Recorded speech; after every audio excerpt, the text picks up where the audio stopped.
Emily is away is an experience. I hesitate to actually call it a game because you barely participate at all.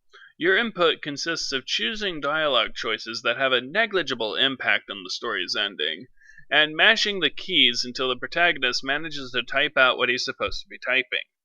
Except, he doesn't even manage to do that right. There are several times where you can choose an option, and the game suddenly realizes that it's supposed to have a bad ending and the thing you chose to say would actually lead to a happy one. So instead, the character backspaces out of it and says something completely inane instead.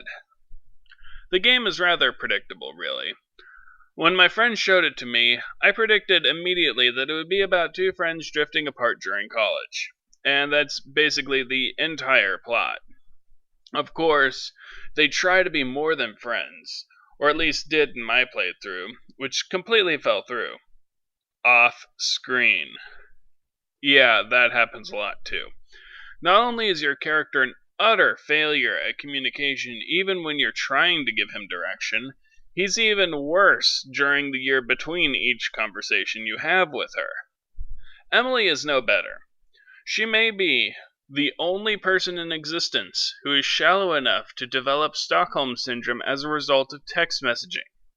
She ends up dating some asshole just because he texted her a bunch of times. And then she breaks up with him due to them fighting constantly, and specifically leads you on with a story about that you didn't get to see or participate in where you had the chance to kiss her but didn't. She even tells you that she wanted you to kiss her. You can invite her over after learning this, and in my playthrough I said no alcohol because I could sense the terrible decisions that would arrive from including alcohol. In the next conversation, she's accusing me of being the mastermind behind our characters getting together. Excuse me, seriously, are you perchance unaware that words have meaning? Because you can't say that you were manipulated when you brought the topic up and specifically said that you wanted to get together without any prompting.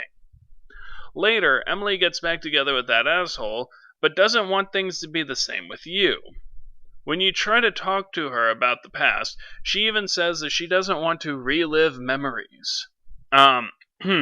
Yes, game, hello? I'd just like to ask, why don't I have an option here for, then why are you dating a guy who ought to have stayed in your memories? Now, I don't know how much specific choices affect events in the story, but from my research, the ending is pretty much the same no matter what you do. You always end up drifting apart. Not that drifting apart is a bad thing in this case. I'm sorry, but Emily is just a terrible person. She makes mistake after mistake, doesn't take responsibility for any of it, expects you to understand her, but doesn't even try to understand you, and then blames you for her own bad decisions. To be honest, the best possible ending in this game is just to realize that she is not a good friend, and to say goodbye. Hey, thanks for watching. If you like this video, like and subscribe, it'll really help me out. You can also check out these other videos made by some of my friends, and I will see you all next time.